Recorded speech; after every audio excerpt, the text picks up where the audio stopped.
우리 예수 믿는 신앙인들이 가지고 있는 몇 가지 오해가 있습니다.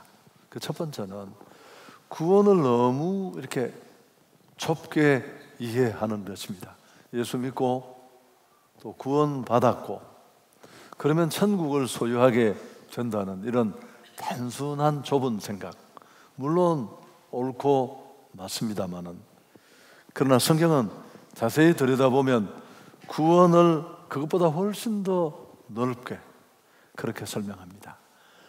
어느 한순간 한때가 아니라 전생애와 인격을 통해서 이루어야 할 그런 과정으로 연결시켜 말씀합니다. 성경 어떤 것을 읽어보면 예수 믿는 순간 구원을 받았다, 구원을 얻었다, 완성된 듯한 표현을 사용합니다.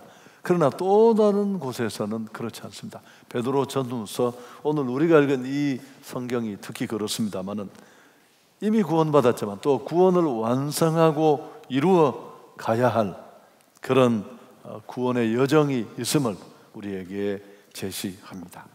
이런 성경의 내용들을 종합해 보면 구원은 단순히 내가 예수를 구주로 영접하는 한순간에 끝나고 천국을 얻는 것 정도로 마무리되는 게 아니라 삶의 전 과정을 통해 이루어지고 완성되어 가야 할 포괄적인 일이라는 것을 알게 됩니다. 예수를 내 마음의 구주로 주인으로 영접하는 순간 우리는 거듭나게 됩니다. 그러나 그 중생은, 그 새 생명은 그리스도인들의 최종적인 목표가 아니라 시작에 불과합니다. 이제 구원받은 자로서 꾸준히 우리는 자신을 키우고 성장시켜서 성경의 표현 말맞다나 그리스도의 장성한 분량에까지 나아가야 합니다. 이게 오늘 성경이 구원받은 하나님의 사람들에게 제시하는 목표입니다. 이 아이를 예로 들어보겠습니다. 오늘 본문도 그랬으니까요. 새로운 생명이 태어나는 것은 우리에게 한없이 감격이고 축복이고 기쁨입니다. 그렇지만 그 아이가 때에 맞춰 성장하고 자라지 않는다면 이건 정말 재앙이고 고통이 될 수 있습니다.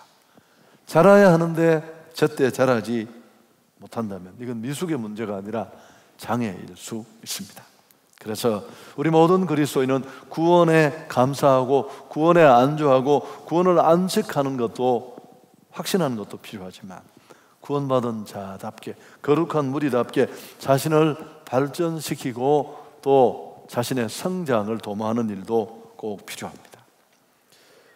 그래서 어쩌면 이 베드로 전후서를 기록한 사도 베드로는 예수님 제자 중에서 이런 성장의 중요성, 자람의 중요성을 가장 뼈 깊이 체득한 사람이 아닐까 그렇게 여겨집니다. 자신이 큰 고백도 하고 주님 앞에 어마어마한 결단도 했지만 여러 번 넘어지고 또 배신하고 그렇게 했지 않습니까? 그래서 누구보다 신앙이 발전하고 성장하는 게 중요하다는 것을 알았을 테니까요. 베드로후서 3장 뒷부분에 이제 이 서신을 베드로는 이렇게 마무리 짓고 있습니다. 3장 18절에 보면 오직 우리 주 곧 구주 예수 그리스도의 은혜와 그를 아는 지식에서 자라가라.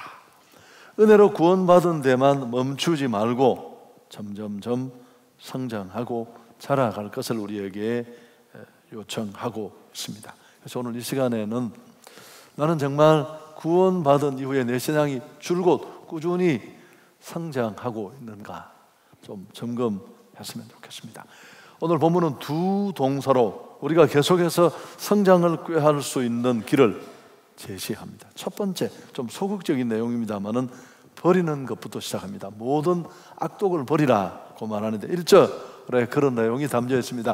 함께 읽겠습니다. 그러므로 모든 악독과 모든 기만과 외식과 시기와 모든 비방하는 말을 버리고, 성장을 갈망하는 사람이 먼저 취하기 전에, 사모하기 전에, 갈망하기 전에 버려야 할 게 있는데 악독을 버리라고 권고합니다. 나쁜 것 물고 새로운 걸 받아들일 수 없으니까 이건 영적이거나 육적이거나 원리가 꼭 같습니다. 악독을 버리라고 했습니다. 뒤에 죄의 항목들이 쭉 이어집니다만은 이 악독은 죄의 목록이라기보다는 뒤에 나올 4가지 죄를 포괄적으로 일컫는 말입니다.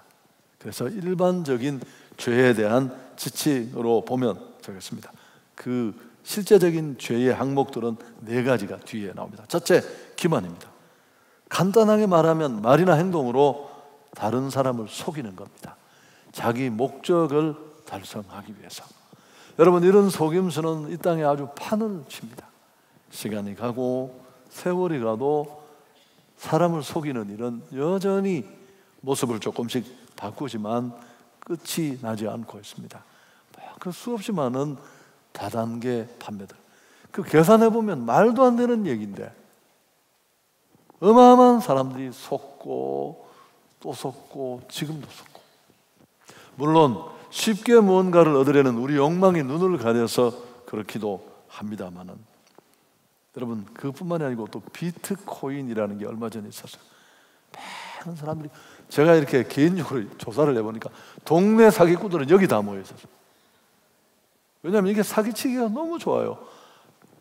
제가 아는 지인 한 분은 진짜 이렇게 땅에서 막 그 금화를 캐내는 줄 알고 그 매일 캐내는 거 아니냐고 제가 설명하기도 어려웠습니다. 그래서 내가 책도 좀 읽어보시고 그러라고.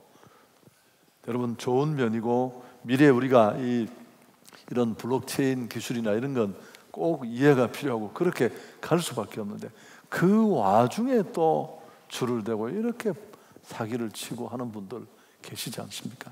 여러분, 그것뿐만이 아닙니다. 지식사회에서는 남의 논문이나 연구 실적을 슬그머니 베끼고 가져오는 일, 자주 볼 수 있습니다. 실험의 결과를 부풀리거나 과장해서 더 좋은 평가를 받고 경쟁을 승리로 이끌려는 그런 도모도 곳곳에 보입니다. 최근에 또 문제가 되는 가족 채용, 또 아는 지인들을 부당하게 채용하는 일, 그렇잖아도 취업난에 허덕이던 젊은이들 가슴에 못을 박는, 분노케 하는 이런 일들 너무너무 많습니다. 여러분, 우리가 예외가 아닙니다. 죄를 가지고 있는, 죄성을 가지고 있는 인간 속에는 이렇게 늘 무언가를 쉽게 속여서 가고 싶고 얻고 싶은 본능이 우리를 사로잡고 있습니다. 오늘 우리가 정말 신앙의 발전과 거룩한 사람답게 살아가는 진보된 내 삶의 모습, 성숙으로 가기 위해서 어쩌면 이건 별것 아니게 그럴 수 있지 않느냐라고 생각하는 죄의 항목들이지만 철저하게 찍어내야 할 필요가 있습니다. 두 번째는 외식입니다.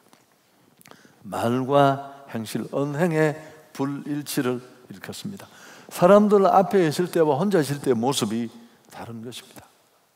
어떤 분은 경건을 이렇게 아주 간단하게 정의를 했습니다. 경건은 혼자 있을 때 내 모습이다.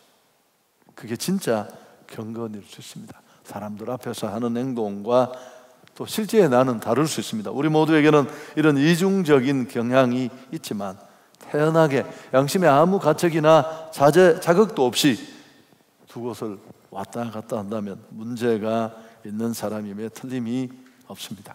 여러분, 외식이 왜 문제가 될까요? 사실은 이 외식을 들춰보면 그 저면에는 불신앙과 맞닿아 있습니다. 하나님의 존재를 고백은 하고 토해내는 건 있지만 실제로 하나님의 불꽃 같은 눈을 의식하지 못하는, 하나님의 존재 인정을 하지 않는 그런 모습이 그 속에 들어있기 때문에 그렇습니다. 그래서 늘 우리가 사모하고 강조하는 종교인이 아니라 진짜 진정한 신앙인이 된다는 건 생활신앙, 삶의 신앙인이 되는 길인데, 외식은 그것을 철저하게 무너뜨리는 행위이기 때문에 그렇습니다. 온전한 그리스도인은 예배 드릴 때의 모습과 생활 속의 모습이 똑같아야 합니다. 매일 우리가 완전하기는 어려울지 모르지만 끊임없이 이런 자신을 자책하고 남을 닥달할 것이 아니라 자신을 닥달하면서 조금씩 진보를 가져와야 합니다. 세 번째는 시기라는 건데요. 여러분, 이것도 우리 죄성을 가진 옛사람의 아주 근성 가운데 있는 죄의 단골 항목입니다. 예수님을 십자가에 못 박아 죽게 만든 이들의 그 악한 동기의 가장 밑바닥에는 역시 시기심이 들어있었습니다. 그 당시 교권주의자들, 이미 종교가 주는 혜택을 마음껏 누리는 그들이 기득권을 지키고 싶어하고 또 예수님이 주목받는 시기심 때문이었습니다. 그래서 오늘 한국 교회가 어렵고 연합이 잘 되지 않고 또 교회 안에 갖가지 이런저런 이유로 찢어지고 십자가 아래서 하나 된 공동체가 작은 것 하나를 마음을 합하지 못하고 나누어지고 무너지고 반목 시기하는 것 다 같은 이유 아니겠습니까? 이솝 우화에 나오는 얘기인데 좀 유치합니다. 근데 재미도 있고 의미도 있는데, 질투를 많이 하는 독수리 한 마리가 있었습니다. 맨날 질투하고 시기심에 포로가 되어 설치니까 친구 독수리들이 좋아하겠습니까? 미움을 샀는데 어느 날 그 동네에 사냥꾼이 나타났습니다. 이 시기심 많은 독수리가 사냥꾼에게 청탁을 합니다. 저거 총으로 쏴서 좀 떨어뜨려 달라고. 그러자 사냥꾼이 그럼 화살 끝에 깃털로 매달게 털 몇 개만 뽑아달라고 했습니다. 기꺼이 뽑아주었습니다. 손이가 잘 맞지를 않았어요. 그러니까 또 막 안달이 난 이 독수리는 자기 털을 또 뽑아주고, 여기 결말을 끝까지 들으셔야 되겠습니다. 그 털을 다 뽑아주고 독수리는 나중에 털이 없었어요. 날려고 하니까 날지도 못하고 사냥꾼이 요거 잡으면 되겠다 싶어 총도 쏘지 않고 데려가서 국 끓여서 먹었다고 합니다.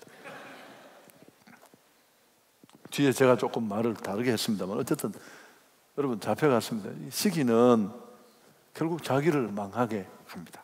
잠언 14장 30절에 평온한 마음은 육신의 생명이나 시기는 뼈를 썩게 하느니라. 그래서 여러분 우리 모두 이 시기심으로부터 자유한 사람은 몇 사람이나 될까 싶습니다만 그러잖아요. 그래서 정말 슬픔을 당한 친구와 함께 우는 일은 생각보다 쉽습니다. 그러나 정말 축복되는 날에 복권 수백억 맞은 친구를 보면서 진짜 기쁘다, 친구야 너무 기쁘다, 그렇게 말할 수 있는 사람 괜히 배가 아프고 집에 와서 그런 마음이 우리 안에 있을 수 있습니다. 네 번째는 비방하는 말. 다른 사람을 깎아내릴 목적으로 뒤에서 욕하고 수군거리는 것. 내가 높아지기 어려우니까 다른 사람 밑을 파는 거죠. 여러분, 비판과 비방은 좋지 않습니다. 사람이 있을 때 하는 건 비판이라면 그 사람이 없을 때 슬그머니 돌려서 하는, 애돌려 하는 험담, 그게 바로 비방인데 뒤에 게 죄질이 더 좋지 않습니다. 정말 진심으로 충고하고 싶다면 사랑하는 마음으로 일주일만 그 충고를 숙성시킵시다. 가슴에 두고 정말 해도 사랑하는 그 사람이 힘들지 않을까. 여러분 일주일 고민해보면 어떻게, 말도 그렇잖아요. 저는 말을 많이 하는 스타일인데 제 아내는 거의 말을 안 합니다. 요새는 저를 닮아서 말을 잘하더라고요. 근데 어떻게 저렇게 말을 안 하고 살까 싶어서 내가 물어봤더니만 나보고 그분이 충고를 하더라고요. 목사님 말 하고 싶은 거 조금만 참아보면요 얼마나 편한 줄 압니까? 물론 저는 지금도 그런 경지에 이르지는 못했습니다만 여러분 참아보면 그거 잘 안 됐다 싶은 말이 너무너무 많잖아요. 그래서 그러다 보면 충고할 일도 없어지고 또 혹시 그런 경지를 시간을 시험대를 넘어서 하는 조언은 듣는 사람도 배려가 되어 있어서 받을 수 있고 또 하나님이 은혜도 주셔서 더 힘들지 않을 수 있습니다. 여러분 근거 없는 말, 잘 듣지 않은 얘기로 판단하고 또 남에 대해서 비방하는 것, 제가 늘 말씀드렸지만 정말 축복받은 사람들을 만나보십시오. 동네 시시한 쪼가리 복, 조각 복이 아니라 정말 큰 복을 받은 사람들을 만나보면 짜증날 만큼 남의 얘기를 하지 않습니다. 그러니까 화가 나서 슬그머니 남을 비판할 수 있는 소수를 주는데도 웃고만 금방 그런 말 했다고 킥 하고 그냥 또 멈춰요. 그분이 그곳까지 간 건 결코 우연이 아닙니다. 남의 작은 일을 기뻐하고 연신 카톡을 넣고 잘했다고 축하하고 그렇습니다. 오늘 우리가 소극적으로 신앙의 발전과 성장을 위해서 벗어버려야 될 이 것들 꼭 잊지 않았으면 좋겠습니다. 중요한 건 적극적인 건데 2절에 이제 우리가 정말 갈망하고 사모해야 할 것이 무엇인지 2절에 말합니다. 신령한 젖을 사모하라고 했는데 2절 함께 읽도록 하겠습니다. 갓난 아기들 같이 순전하고 신령한 젖을 사모하라. 이는 그로 말미암아 너희가 구원에 이르도록 자라게 한다. 구원을 이루어 가야 될 과정으로 설명하면서 우리가 소극적으로 버려야 될 것 말고 적극적으로 사모하고 잡아야 할 것이 바로 신령한, 순전하고 신령한 젖이라고 했습니다. 여러분, 이 순전하고 신령한 젖은 하나님의 말씀을 상징한다는 거 다 알 수 있는데, 그럼 이게 순전하고 신령한 젖을 사모하는 게 어떻게 하는 걸까요? 막 성경 공부하고 훈련받고 바이블 스터디 하는 것을 말할까요? 물론 하나님의 말씀을 사모하는 한 가지 좋은 방법이 될 수 있을 것입니다. 그러나 좀 더 구체적으로 말하면 하나님의 말씀을 더 적극적으로 사모하라는 것뿐만 아니라 신령한 것에 대한 갈망을 가지라, 영적인 사모함을 극대화하라, 그런 말씀입니다. 육신이 있어서 우리는 육적인 갈망이 있습니다. 욕구가 있습니다. 배고프고 쉬고 싶고 뭐 그런 것. 마찬가지로 거듭나고 중생한 영적 생명을 가진 우리는 영의 욕구, 영의 갈망도 있어야 합니다. 여러분, 한 끼 안 먹으면 배고프고 힘들고 우리가 맨날 경험해서 절절 매는데 영적으로 배고파 보셨습니까? 한 주간 사시는 동안 성경 읽고 싶어서 힘들고 은혜가 그리워서 배고프고 이런 게 없다는 건 무슨 뜻일까요? 내가 어떤 일에 대한 사모함을 가지고 있는가를 보면 나는 어떤 사람인가를 알 수 있습니다. 최근에 내 갈망을 끌어가는 요소가 도대체 무엇입니까? 잘 관찰해 보면 알 수 있습니다. 오늘 베드로는 왜 하필이면 갓난 아기에다가 비유했을까요? 갓난 아이들은 사정없이 엄마 형편이나 건강 상황 뛰어넘어서 젖을 빨고 또 젖을 갈망하지 않습니까? 그런 마음이 우리를 성장으로 이끈다는 것입니다. 육을 가진 자가 배고파하듯이 하나님의 영을 가진 자의 이런 갈망이 우리 안에 있어야 할 줄 믿습니다. 다윗은 하나님의 말씀의 맛을 이렇게 노래했습니다. 주의 말씀의 맛이 내게 어찌 그리 단지요, 내 입에 꿀보다 더 다니이다. 그래서 하나님의 말씀은 신령한 젖이 되어서 그 말씀이 내 마음을 가득 채우고 있으면 사실은 오늘 이 베드로 전서가 말하는 1절, 2절, 3절이 다 커버가 돼요.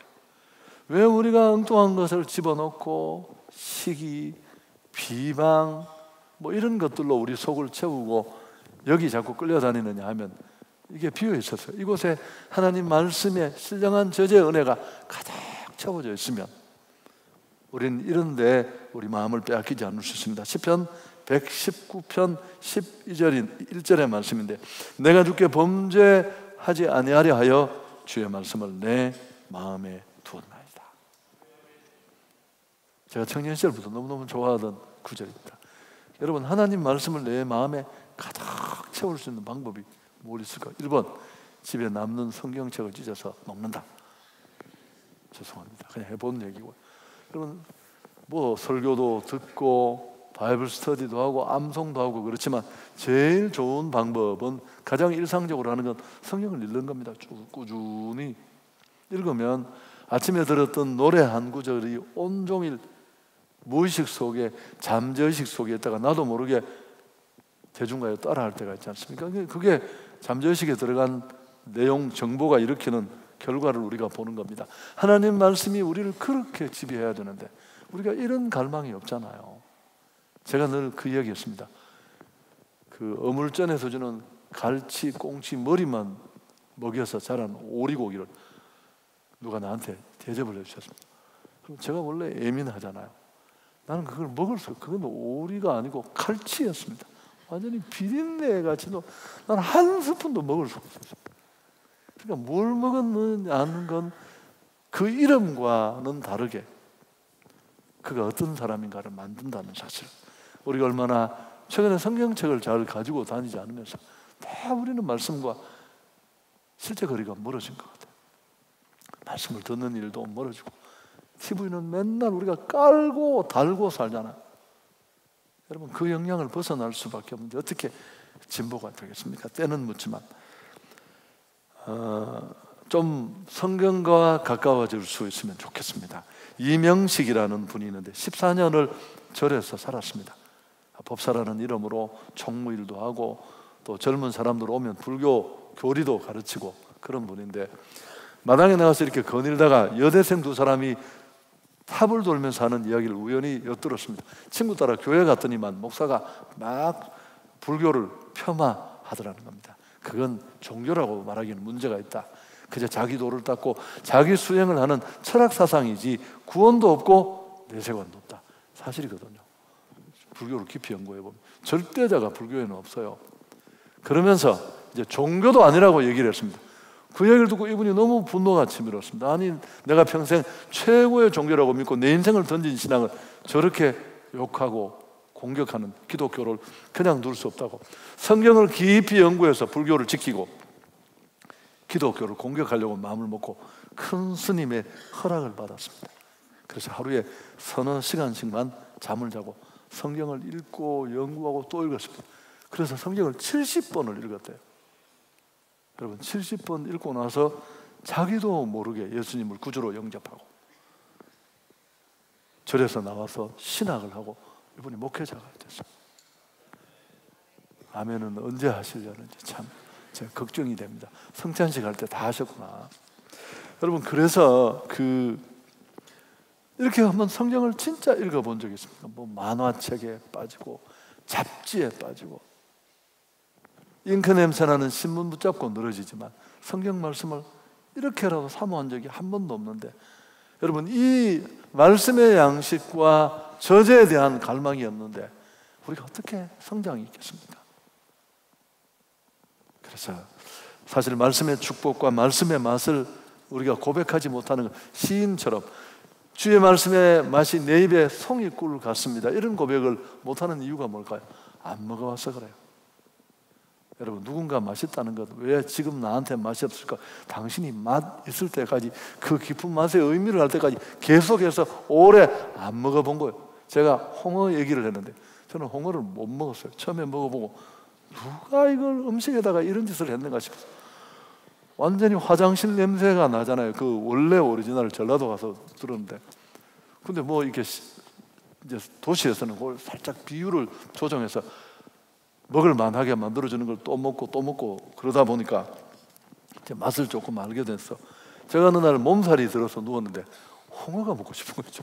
그래서 제 아내에게 홍어를 좀 사다 줬으면, 그래서 식당에 사러 갔었어요. 뭐 물론 없었습니다만은 그 식당에 이제 한 코너에 내려고 만들어 놓은 것밖에 없어서 팔 수 없다고 해서 못 먹었습니다. 여러분, 이제 맛을 알게 된 거죠. 누가 홍어 맛없다고 말하면 제가 손을 잡고 당신 잘못 알고 있다, 조금 더 먹어봐라. 그것도 있네, 홍어 말고. 제가 그러니까 우리 원로 목사님이 저를 냉면을 사주셨습니다. 제가 상호는 이제 요 가까운 데 있는데 평양식 냉면인데 내가 처음 먹어봤는데 맛 정말 없었습니다. 배추 삶은 물을 먹는 것 같은데. 그래서 내가 먹으면서 표정이 안 좋았더니 원로 목사님이, 이게 원래 처음에는 그렇습니다, 목사님 몇 번을 드셔보시면 생각이 날 겁니다. 여러분, 요새 우리 식구는 그 냉면밖에 안 먹습니다. 근데 내가 너무 맛있어서 강서 오신 목사님을 모시고 갔더니만 이분이 표정이 똑같았습니다. 그래서 내가 다 아니까 맛없죠 하니까 그래서 내가 이게 너무 좋은 냉면이고 목사님 3번 정도를 먹으면 이제 맛을 아시게 됩니다 라고 했더니 그분 표정이 2번도 먹고 싶어 하지 않는 그런 모습이었습니다. 여러분, 영어를 공부하는 일, 개를 키우는 일, 뭐 특별한 취미, 그 짓을 왜 하는가 싶은 일, 사실은 마음을 열고 보면 다 의미 있고 재미있을 때까지 내가 안 해봤습니다. 저를 비롯한 우리 모두는 세상의 맛보다 하나님 말씀의 맛을 더 터득해야 할 줄 믿습니다. 어느 시인이 이렇게 말했습니다. 늙지 말아야 한다. 그 대신 성숙해져야 한다. 제가 좋아서 자주 인용했어요. 여러분, 늙는 거 참 슬프잖아요. 거울 보면 참 암담합니다. 쌈담하고 세월은 아주 정확하게 이마를 밟고 지나갑니다. 주름을 남기는데 늙는 거 그건 어쩔 수 없고 또 우리가 받아들여야 될 모습입니다만, 그러나 그 대신 성숙해져야 돼. 나이만 먹고 성숙이 동반되지 않으면 고집만 가득한 요물이 만들어집니다. 너무너무 강박하고 노역에 더 욕심부리고 밥 한 끼 안 사고 막 붙잡고 늘어지려고 애만 쓰고 주변 사람들 다 힘들어하고 불편해하고 수근거리는데 정작 본인만 모를 수 있어요. 그 사람이 후패해도 속 사람은 날마다 새로워져야 할 줄 믿습니다. 제가 젊을 때 만났던 권사님 그런 분이셨어요. 청년들이 다 이 집에 모였어요. 청년들이 신앙 상담도 하고, 나이가 지금 생각해보면 그분이 한 70도 더 되신 것 같은데, 여러분 제가 20대 초반에 얘기해요.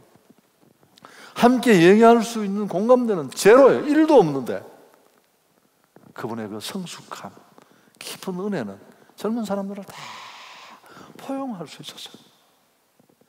우리가 그런 사람이 되어야 되지 않겠습니까?